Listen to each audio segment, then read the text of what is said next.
Olha o pastor falando. Bom, Ruth capítulo 1, nós vamos ler o capítulo inteiro, então siga comigo. Ruth capítulo 1, a partir do primeiro versículo. Diz assim então a palavra do Senhor: Na época dos juízes houve fome na terra. Um homem de Belém de Judá, com uma mulher e 2 filhos, foi viver por algum tempo na terra de Moabe. O homem chamava-se Elimeleque, sua mulher Noemi e seus filhos, 2 filhos, Malom e Quilion. Eram eufrateus de Belém de Judá. Chegaram a Moabe e lá ficaram. Morreu Elimeleque, marido de Noemi, e ela ficou sozinha com seus 2 filhos. Eles se casaram com mulheres moabitas, uma chamada Orfa e outra Ruth. Depois de terem morado por lá quase 10 anos, morreram também Malom e Quilion, e Noemi ficou sozinha sem os 2 filhos e o seu marido. Quando Noemi soube em Moabe que o Senhor viera em auxílio do seu povo, dando-lhe alimento, decidiu voltar com suas 2 noras para a terra.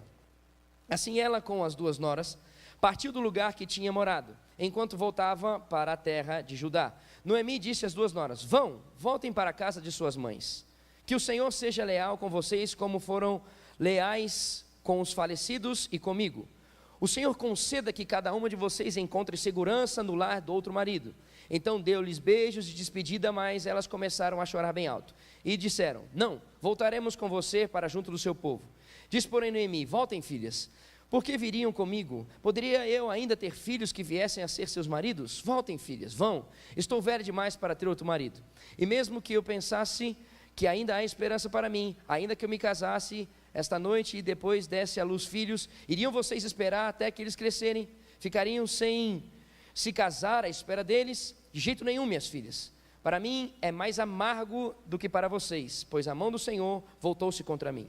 Elas então começaram a chorar bem alto de novo. Depois Orfa deu um beijo de despedida em sua sogra, mas Ruth ficou com ela. Então Noemi a aconselhou: Veja, sua concunhada está voltando para o seu povo e para o seu Deus, volte com ela. Ruth, porém, respondeu: Não insistas comigo que te deixe e não mais a acompanhe. Aonde fores irei, onde fores ficarei. O teu povo será o meu povo e o teu Deus será o meu Deus. Onde morreres, morrerei, e ali serei sepultada. Que o Senhor me castigue com todo rigor, se outra coisa que não a morte me separar de ti. Quando Noemi viu que Ruth estava de fato decidida a acompanhá-la, não insistiu mais. Prosseguiram, pois, as 2 até Belém. Ali chegando, todo o povoado ficou alvoroçado por causa delas. Será que é Noemi? Perguntavam as mulheres. Mas ela respondeu: Não me chamem de Noemi, chamem-me Mara, pois o Todo-Poderoso tornou minha vida muito amarga. De mãos cheias eu parti, de mãos vazias o Senhor me trouxe de volta. Por que me chamam Noemi? O Senhor colocou-se contra mim, o Todo-Poderoso me trouxe desgraça. Último versículo. Foi assim que Noemi voltou das terras de Moabe, com a sua nora Ruth, a moabita. Elas chegaram a Belém no início da colheita da cevada. Por favor, capítulo 4, versículo 18 até o 22.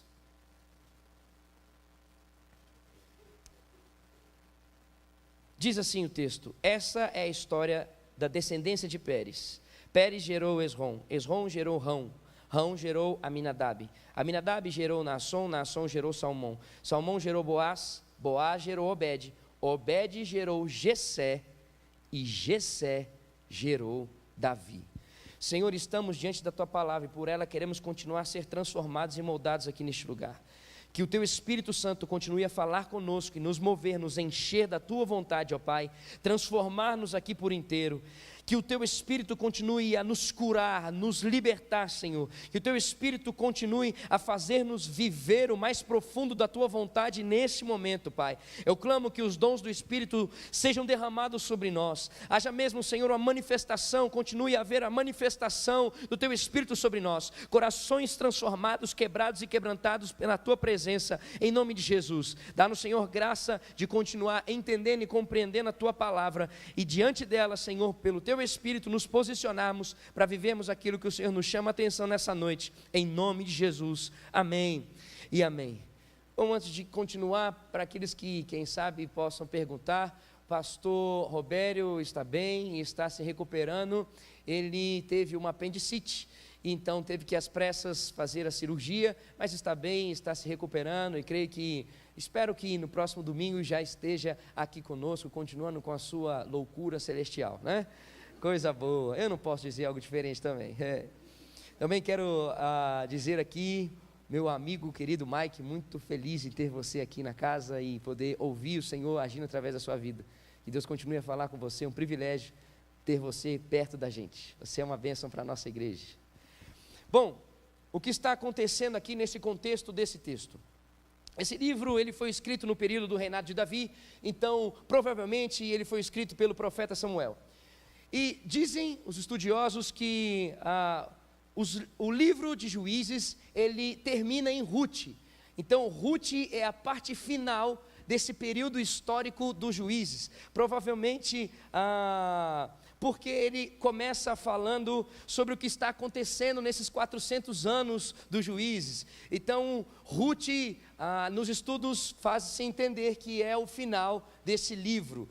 Em Juízes e Rute, é interessante, nós encontramos uma série com 3 histórias. Aqui a Netflix já ia até ficar feliz com isso aqui, se entendessem, né?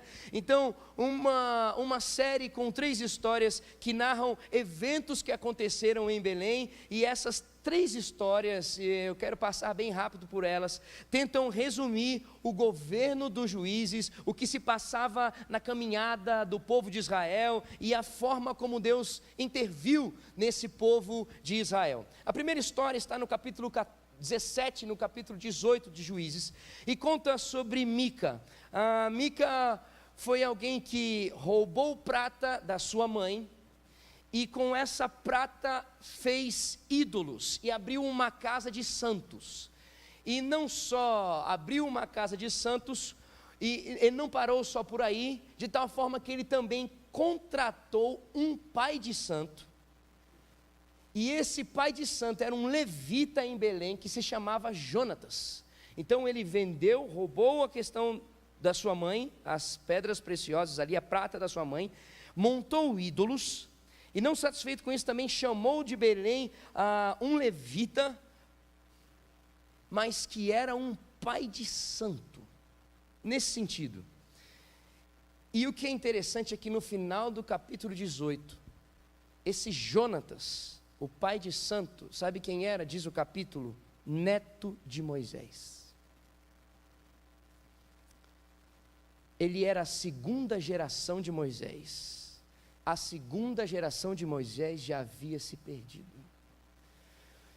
Então, o que existia nessa época? Uma espiritualidade totalmente desordenada das instruções de Moisés.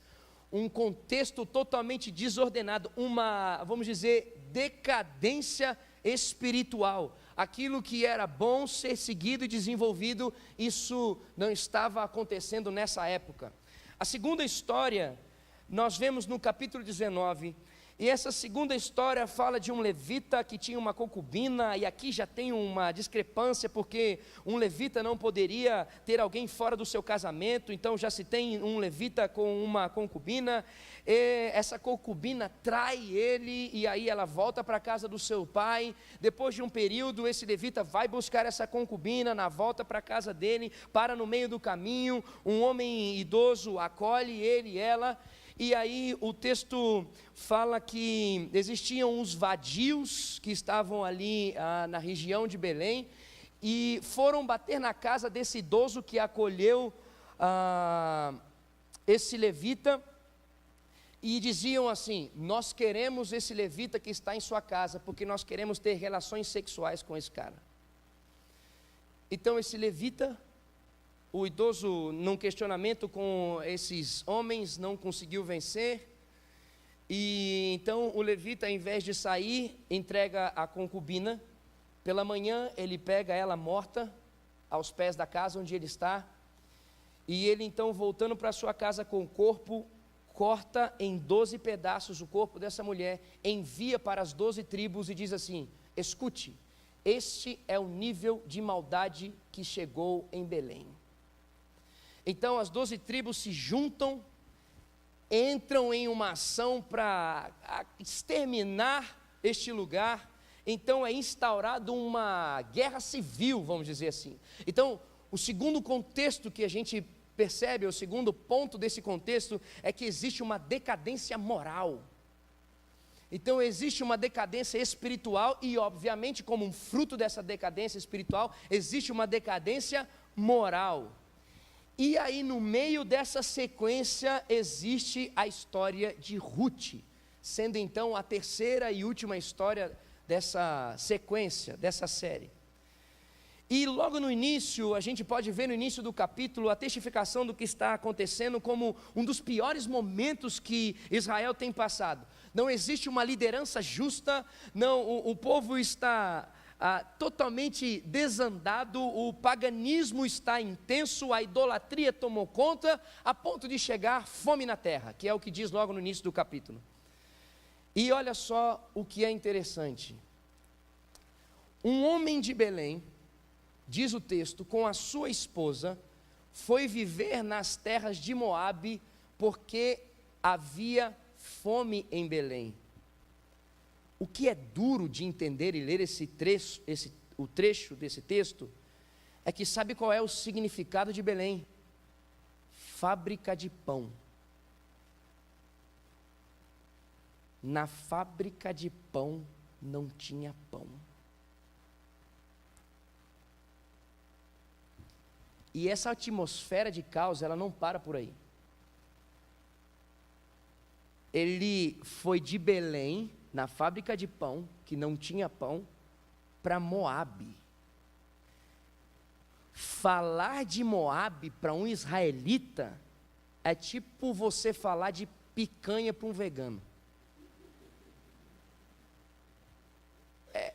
É difícil falar desse exemplo hoje, mas é como falar de corintiano para o palmeirense, ou do palmeirense para o corintiano. O povo moabita, presta atenção na intensidade desse questionamento que o texto mostra para nós. O povo moabita nasceu de uma relação de Ló com a sua filha mais velha. Olha por que Israel tinha toda essa angústia com os moabitas. Veio fruto dessa relação do pai com a sua filha mais velha, e essa nação foi a nação que amaldiçoou Israel quando estava no trajeto. Então, um judeu, um israelita, ir para Moabe, queridos, sabe o que era normal em Moabe? Os moabitas, eles matavam crianças, eles tinham Deus que era, para ser adorado esse Deus, era através da morte de crianças. E como se não bastasse, eles tinham uma piscina com sangue de crianças, que eles se banhavam nessa piscina antes deles irem para as guerras. Escute, olha o caos. Estavam saindo da casa do pão, estavam saindo do lugar separado, para ir a um lugar totalmente idólatra e totalmente depravado. E o que me chama a atenção é o nome desse homem, Elimeleque. Sabe qual é o significado de Elimeleque? Deus é meu rei. E a minha loucura é, aquele que se chama Deus é meu rei, está indo procurar refúgio num lugar onde Deus não é prioridade. Como assim Deus é o meu rei? Se eu estou indo para o lugar onde Deus é esquecido, onde Deus não é adorado, onde Deus é deixado de lado. Como assim? Como assim? E aí, queridos, já aqui nesse início, mostra para mim uma semelhança que existe nos cristãos, que se dizem cristãos, mas não buscam a presença de Deus para viverem a sua vida, não fazem nada na sua vida a partir de uma leitura bíblica, não fazem nada na sua vida a partir da vida de oração, a partir de um momento de comunhão com Deus. Aqueles cristãos que na luta, na angústia, como dizem aí, quando a chapa esquenta, prioriza qualquer outra coisa, menos Deus. É como se na luta, esses cristãos dissessem assim: se Deus não me satisfaz, não resolve como eu quero essa situação, então eu vou procurar aquilo que me satisfaça, ou eu vou procurar aquele que resolva como eu quero resolver.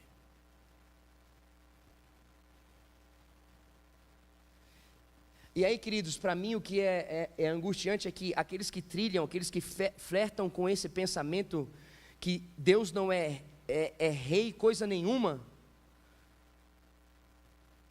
não é Deus então que molda a sua realidade e não direciona a sua vida. E aí, queridos, eu digo para você, tem gente desobedecendo a Deus, negociando a sua fé, seus valores e seus princípios, por causa de resultados imediatos.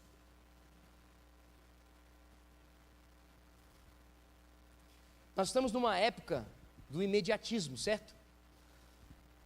Nós estamos numa época que nós não sabemos sofrer, que nós não sabemos passar por sofrimento, que nós não sabemos passar por perto. Nessa época, se Davi estivesse nessa época hoje, não sei se de repente influenciado pela cultura, ele poderia dizer, ainda que eu passe pelo vale da sombra da morte, não temerei mal algum, ainda que eu ande, sabe, dizendo assim, eu vou passar por uma dificuldade, eu vou trilhar o caminho e irei passar dificuldade, eu sei que Deus está comigo, eu não sei, porque a influência desse tempo é que, se você está com Deus, você não pode passar por dificuldade, se você está com Deus, você não pode passar por problema, o problema, quem sabe, para muitos, é uma maldição, é uma questão de estar distante. Em muitos crentes, dizem que o passar por problema, você está passando por problema, quer dizer que você está em pecado.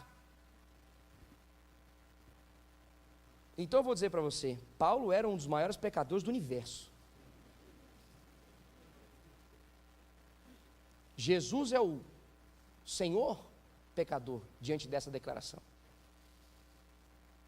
O que me dá agonia é porque esse nosso momento diz que é como se dissesse assim, se Deus não entrega o resultado, então esse Deus não presta. Se Deus, o Criador, não tem entregado o resultado que eu quero, não tem feito como eu quero, então esse Deus não presta. É isso que a nossa cultura tem ensinado para nós. E aí eu continuo com o texto. Elimeleque tinha então uma esposa que se chamava Noemi, e o nome de Noemi é prazerosa ou perfumada. Eles tiveram 2 filhos, chamados Malom e Quilion, e interessante que o nome dos filhos um é fraco, o outro é franzino. Esse é o significado literal dos filhos. E aí quando eles chegam, eles então estão nessa mudança, e quando eles chegam em Moabe, o que acontece? O pai morre, Elimeleque morre. E nesse contexto, queridos, o pai morrer significa o quê? O caos para a família. Porque como era uma questão totalmente patriarcal, então o responsável pelo sustento, pela dignidade da família, a importância da família, vinha da presença do pai. Então, o pai morre. Escute, eles estão vindo de caos, acontece o caos, e agora dentro da família o caos.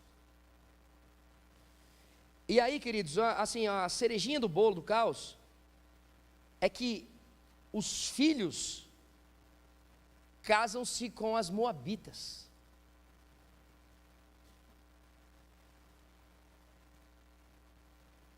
E aí, queridos, depois de 10 anos, eles não conseguem ter filhos e morrem.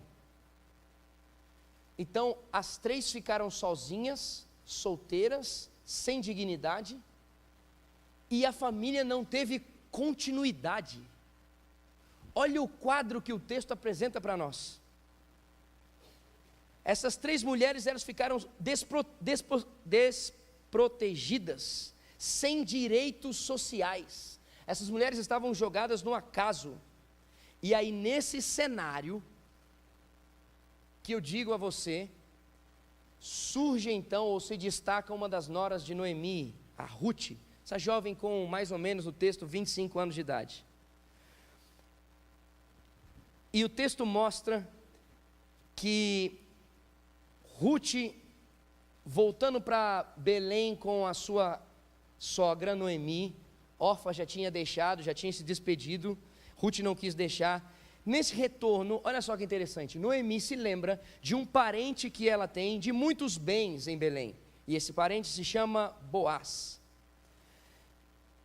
Resumindo a história, Ruth se encontra com Boaz. E olha só que interessante esse encontro com Boaz.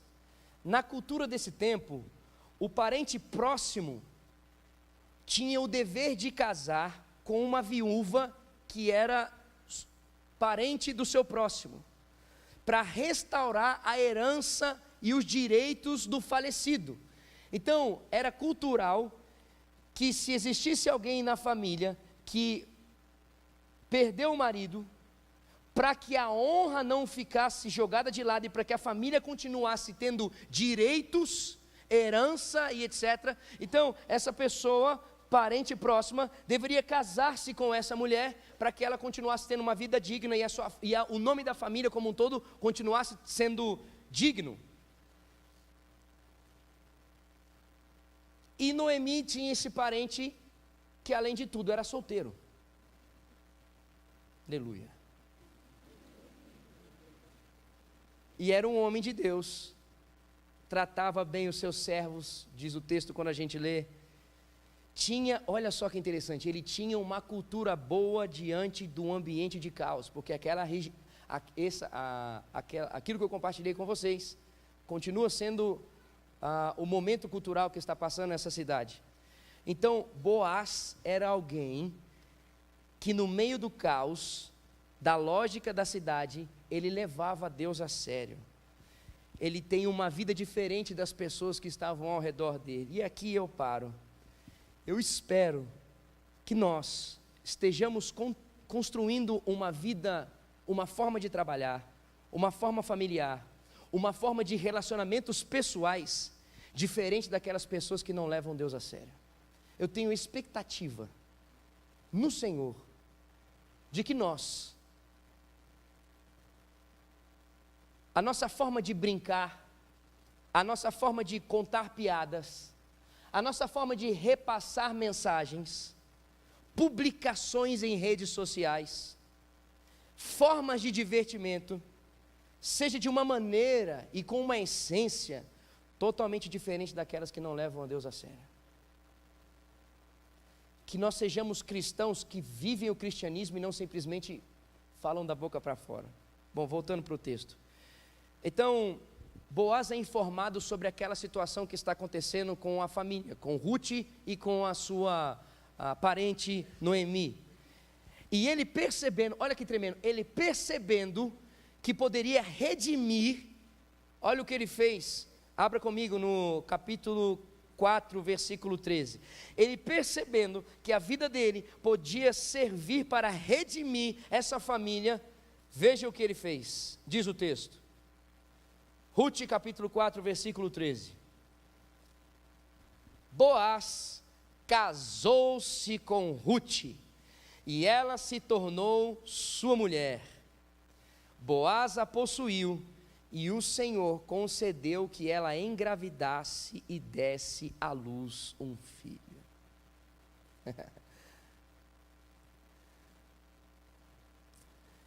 Esse versículo mostra para nós que Boaz dignificou Ruth, que Boaz honrou a Ruth, que Boaz tornou Ruth sua esposa. Ele não se juntou com Ruth, ele empenhou a sua honra com Ruth, ele dignificou a vida de Ruth, ele foi um homem de verdade, ele deu dignidade a Ruth, e também como fruto a Noemi.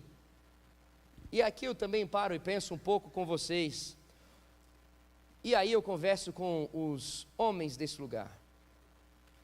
Hoje nós estamos sendo alimentados por uma cultura que instrui homens a serem meninos, que instrui homens a não viverem uma vida de hombridade e de trazer dignidade à sua esposa.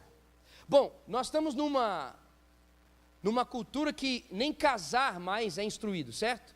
Mas é juntar.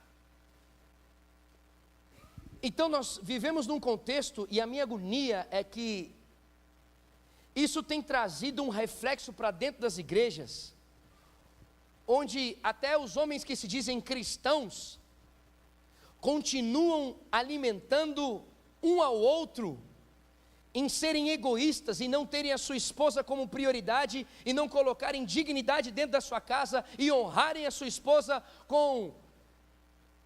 pagando o que se deve pagar, trazendo um objetivo para ela de vida, desenvolvendo e construindo. Eu não estou dizendo que o homem é maior que a mulher, não tem nada a ver com isso. A conversa aqui é o papel que o homem traz para trazer dignidade à sua esposa.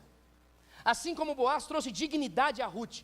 Ruth não tinha perspectiva de vida. Boaz trouxe e alimentou para que Ruth pudesse ter perspectiva de vida. A minha questão é, nós vivemos num tempo em que nós somos levados a construir perspectiva de vida individualmente. E na questão individual, você pode dizer, não, Igor, mas é isso aí, o casamento não nos torna um só? Tá, vamos responder a essa pessoa.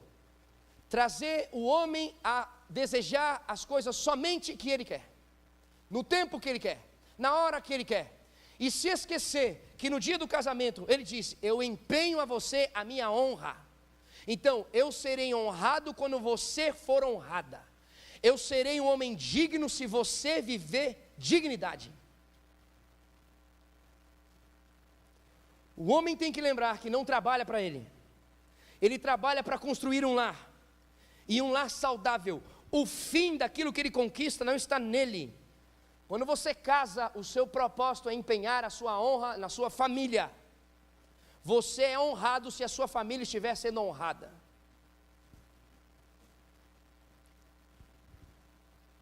Leia comigo agora, versículo 18 ao versículo 23.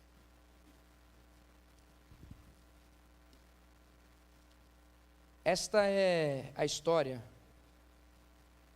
da descendência de Pérez. Pérez gerou Esrom. Esrom gerou Rão. Rão gerou Aminadab. Aminadab gerou Naasson. Naasson gerou Salmão. Salmão gerou Boaz. Boaz gerou Obed. Obed gerou Jessé. E Jessé gerou Davi. Escute o fim dessa história. Essa história está vindo de uma desgraça atrás da outra, de uma idolatria. Segunda geração de Moisés se entregando a imagens, a ídolos. Belém sem honrar e priorizar, e faltando pão na casa do pão. Olha o que essa família vem: morte de Elimeleque, morte dos filhos, crises pessoais, bagunça, morte. Esse é o contexto que envolve toda essa história dessa família. E essa bagunça se tornou a história, o início da história do maior rei das nações de Israel. E por quê? Porque Deus entrou na história, porque Deus, com a sua graça redentora e por meio de Boaz, entrou nessa história. Aquilo que tudo mostrava que seria e daria fruto na morte, aquilo que não daria expectativa de vida, não traria luz aos olhos, não traria entendimento aos ouvidos, tudo isso foi transformado porque Deus entrou na história dessa família. Essa jovem Ruth, ela estava fadada a ter uma história de terror no resto da sua vida, a ter uma história de desespero, a ter uma história de caos, o caos ser o testemunho da sua vida. E essa mulher, Ruth, se tornou bisavó do rei Davi.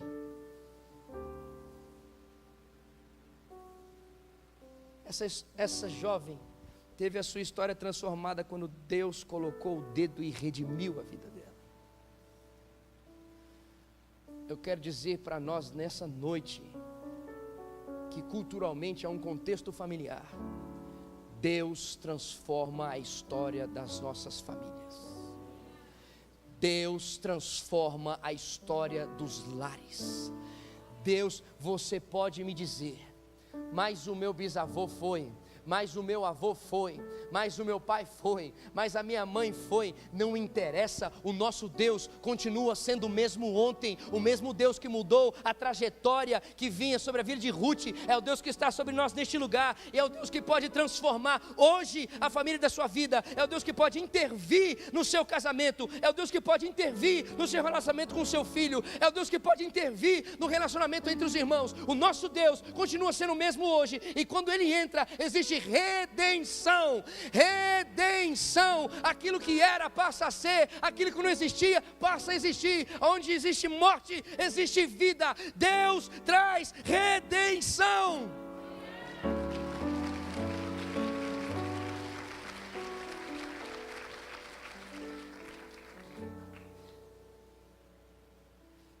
Ruth era uma moabita. Ruth não conseguia ter filhos. Ruth era idólatra.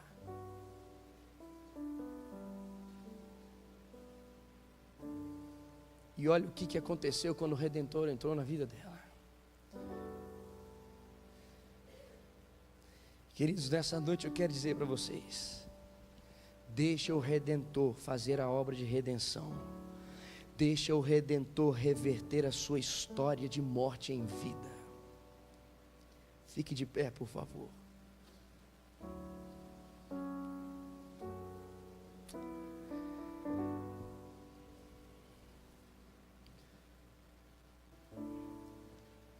A minha pergunta a cada um de vocês, minhas perguntas são: quem verdadeiramente está dirigindo a sua vida? Quem está transformando o seu jeito? Quem está como o princípio, o meio e o fim da sua vida? Quem é o Senhor do seu trabalho? Quem é o Senhor da sua casa? Quem é o Senhor dos seus relacionamentos? É o Deus Redentor. Quem é aquele que diz o sim e o não?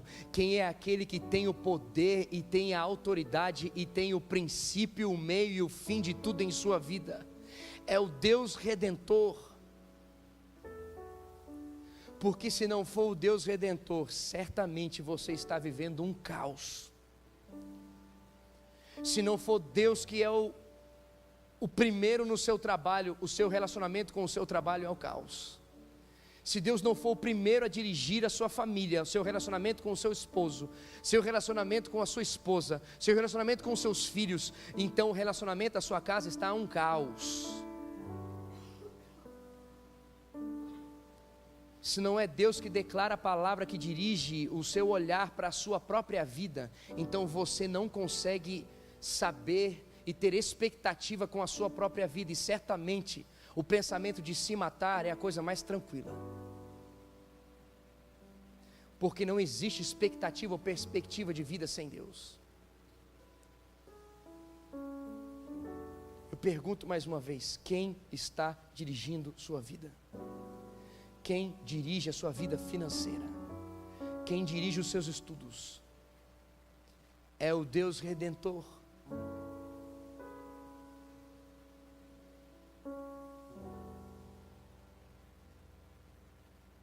Eu não sei como está o seu relacionamento com Deus.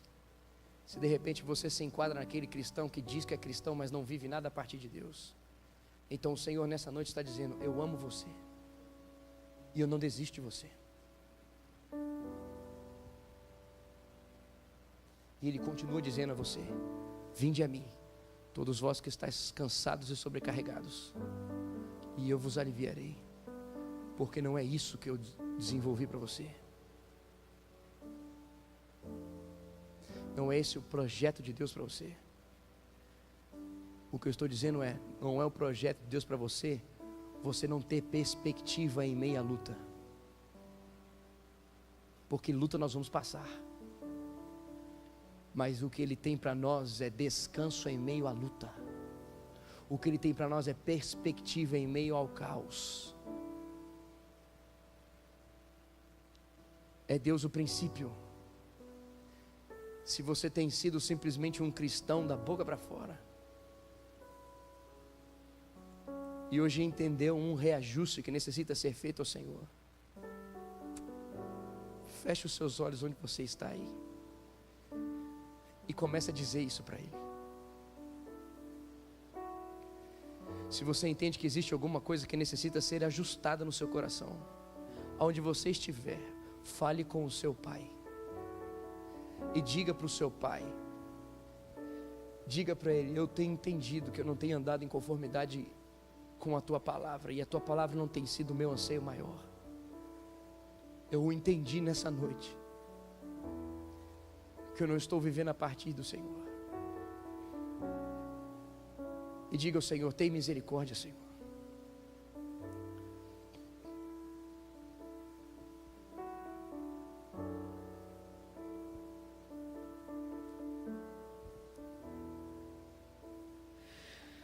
Senhor, nos ajuda. Nos ajuda, Senhor, e toca-nos. Põe o teu dedo, assim como o Senhor colocou o teu dedo, Senhor, na vida de Ruth e de Noemi. Põe o teu dedo, Senhor, e toca-nos. E toca-nos. E vem redimir, Senhor, a nossa forma de viver aqui, Pai. Transforma o caos. Vem com o teu poder, Senhor, e põe no nosso coração um anseio pela tua presença, para que tudo continue sendo feito, Senhor, mediante a tua voz, para que tudo continue a ser feito, Senhor, mediante a tua vontade, para que o nosso coração se arrependa genuinamente, não seja da boca para fora, para que o nosso relacionamento, Senhor, entre família, Senhor, pai, filho, irmãos, continue sendo dirigido pela tua vontade, para que a nossa forma de trabalhar, nossa forma de estudar, continue sendo dirigida e aplicado, Senhor, conforme o Senhor nos mostra. Vem, Senhor, e toma-nos pela tua mão, Senhor, e guia-nos por um caminho de vida, Senhor, para que em todas as coisas haja a clareza da tua vontade, o entendimento e haja o cumprimento. A gente tenha o cumprimento, Senhor, daquilo que o Senhor deseja, Pai, em nome de Jesus. Vem, Senhor, faz-nos verdadeiramente encontrar descanso em tua presença, faz-nos verdadeiramente encontrar descanso, Senhor. Faz-nos encontrar descanso, Senhor, em tua presença. Faz-nos ter prazer, Senhor, de estar contigo e ouvir a tua voz. Faz-nos ter prazer, Senhor, e viver a partir da tua presença. Vem, Senhor, ajusta, alinha-nos, Senhor, em nome de Jesus. Faz-nos, Senhor, declarar verdadeiramente que em teus braços é o meu descanso, Senhor, que em tua presença, Senhor, é onde encontro a minha vida, e que nada funciona e tem lógica se não for a partir do Senhor. Em nome de Jesus, faz-nos, Senhor, viver como famílias saudáveis. Faz-nos viver, Senhor, como famílias saudáveis. Faz-nos viver, Senhor, como famílias que vivem a tua orientação. Em nome de Jesus, Senhor. Em nome de Jesus. Ainda de olhos fechados, todos de olhos fechados, por favor. Eu quero fazer uma pergunta aqui. Existe alguém que sente que está distante do Senhor aqui, e que deseja ter esse toque redentor do Senhor, e dizer assim: Senhor, eu preciso do Senhor em mim, eu reconheço que sem a tua presença eu só vivo de caos em caos, caos espiritual, caos moral, caos ético, caos de todas as formas, sem perspectiva. E eu desejo, não para ter a minha perspectiva, mas eu quero viver a tua vida, eu quero voltar ao Senhor. Aqueles que estão aqui e que estão distantes do Pai e desejam voltar para o Pai, aquele que é o Redentor da vida, aquele que está aqui, que quem sabe está vivendo essa agonia, e ainda não tinha, quem sabe, ouvido falar de um Deus que transforma o caos, que ainda não ouviu falar de um Deus que transforma toda circunstância e toda situação, um Deus que pode redimir e dar uma nova perspectiva, e fazer trilhar um novo e vivo caminho, não conforme a sua vontade, mas conforme a vontade perfeita. Se você está aqui e deseja entregar a sua vida para Jesus, se você está aqui e deseja dizer: Senhor, eu preciso do teu toque, eu preciso viver a tua presença, eu não quero mais andar sem o Senhor, eu não quero mais andar sem a tua presença. Você você que está aqui nessa noite e deseja voltar, já andou quem sabe há muito tempo, mas hoje não vive mais essa presença e deseja essa presença, levante a sua mão onde você está, porque eu quero orar por você. Levante a sua mão, querido, eu quero orar por você, porque o amor de Deus está aqui para te abraçar e para transformar. Amém, querido, pode abaixar a sua mão. Existe mais alguém que deseja entregar e voltar ao Senhor Jesus e declarar: eu quero o toque redentor? Amém, querido, pode abaixar a sua mão. Existe mais alguém que deseja viver isso? Levante a sua mão, querido, porque essa noite é uma noite de transformação, essa noite é noite de redenção, é noite do caos virá transformação de vida, é noite do caos ter a resposta necessária. Existe mais alguém? Por favor, querido, jovem que está aqui à frente, vem aqui, querido, você que está lá atrás, por favor, vem aqui, eu quero orar com você. Vem aqui, por favor. Existe mais alguém? Vem aqui, porque essa noite é noite de transformação, essa noite é noite de libertação, essa noite é noite de vida, essa noite é noite de redenção da sua casa, essa noite de redenção daquilo que vem após você e em você. Existe mais alguém? Existe mais alguém? Por favor. Pedrão, cola aqui, cara. Nós vamos orar. Cara, eu quero orar com vocês, porque essa noite é noite da vida no caos, é noite de perspectiva, é noite de transformação. Eu peço para que vocês repitam essa oração aqui comigo. Digam assim: Senhor Jesus, nessa noite eu reconheço que o Senhor é vida, que o Senhor pode transformar a minha vida, e por isso eu declaro: eu preciso de você. Seja o Senhor da minha vida, seja o dono da minha vida, me ensina a fazer tudo a partir do Senhor. Perdoa os meus pecados, perdoa a minha dívida com o Senhor, e me traz a tua paz, a tua presença. Eu te desejo como meu Senhor, como meu Salvador. Eu quero orar por vocês. Senhor, queridos, estenda suas mãos. Senhor, obrigado, Senhor, pela forma com que o Senhor muda a direção. Obrigado porque o Senhor não desiste de nós. Obrigado porque o Senhor é o mesmo. O Senhor continua transformando, e o Senhor continua mudando, Senhor. Obrigado, Pai, porque em Tua presença existe novidade de vida. Obrigado porque em Tua presença existe paz, alegria, Senhor, em meio ao caos. Existe perspectiva, existe mudança de rota. Senhor, coloca o Senhor sobre o Teu altar esses dois jovens. Que a Tua presença continue a inundar a vida deles agora, desde o momento que estava inundando quando eles entraram neste lugar. Que a Tua presença, Senhor, continue a encher, Senhor, e trazer uma nova vida, Senhor, uma nova história para eles, em nome de Jesus. Senhor, vem sobre os olhos, vem sobre os ouvidos, vem sobre a boca, vem sobre as mãos, vem sobre os pés. Vem, Senhor, em nome de Jesus. Vem, Espírito Santo, vem, Espírito Santo. Vem, Espírito Santo, e faz, Senhor, tudo novo. Vem, Espírito Santo, e trabalha, Senhor, com uma nova perspectiva, Senhor, em Tua presença. Vem, Senhor, quebra, Senhor, as algemas, quebra, Senhor, as cadeias, sejam elas espirituais, Senhor, sejam elas, Senhor, psicológicas, Senhor, sejam elas físicas. Quebra, Senhor, e traz, Senhor, a liberdade em Tua presença, em nome de Jesus. Nós, Senhor, como igreja, abençoamos a vida deles, Senhor, e nos colocamos à disposição para caminhar junto deles e viver no caminho, na verdade e na vida, que é o Senhor Jesus, em nome de Jesus. Amém e amém. Aleluia. Já era, meu brother. Vamos embora, meu irmão. Vamos pra cima, cara. Vamos pra cima. Tem muitas coisas que nós podemos aprender e nós estamos dispostos a caminhar com você, mas uma delas, eu quero dizer para vocês que existe uma família que está disposta a caminhar junto com você. Dá uma olhadinha para trás e vê o pessoal que está disposto a viver uma nova história junto com você.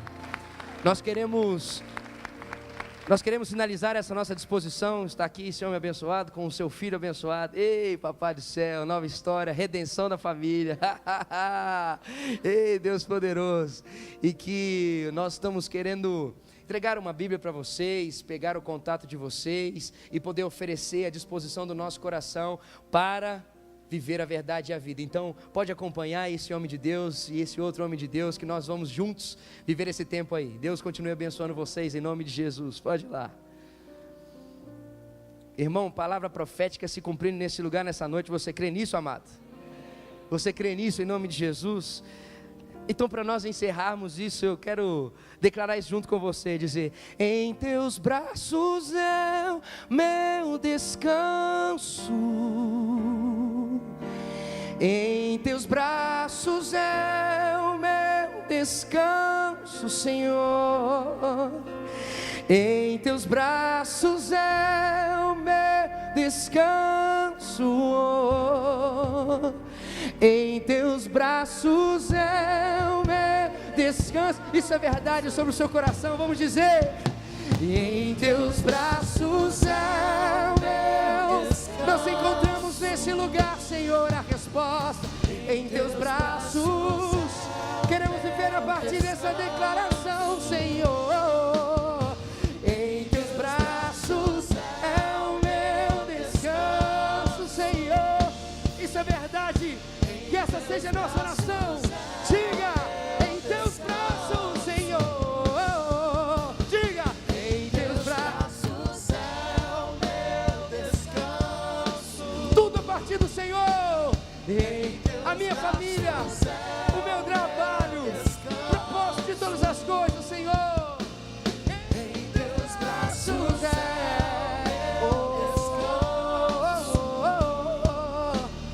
em teus braços é, Senhor.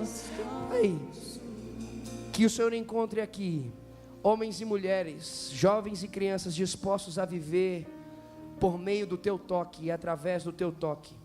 Que o Senhor continue sendo o redentor, aquele que trabalha, Senhor, redimindo, Senhor, as nossas casas e os nossos relacionamentos. Seja o princípio, seja o meio, seja o fim, seja o dono de toda a história, Pai. Continua nos enchendo com a Tua presença, com a porção do Teu Espírito, Deus, fazendo que essa declaração que acabamos de dizer, Senhor, seja uma realidade em nossa vida, em todas as áreas. Em Ti nós encontramos o único descanso das nossas vidas, e por esse descanso nós iremos permanecer, porque nós não vamos Te deixar. Em nome de Jesus, amém e amém. Você pode aplaudir ao seu Redentor, ao Senhor de uma nova perspectiva. Que Deus use a sua vida para que essa palavra continue a ser ministrada àqueles que são seus amigos no trabalho, àqueles que são seus amigos nas universidades, nas escolas. Que é o Senhor, que é o Redentor, que agiu sobre a sua vida, continue agindo através da sua vida. Deus abençoe o seu coração. Até o nosso próximo momento juntos.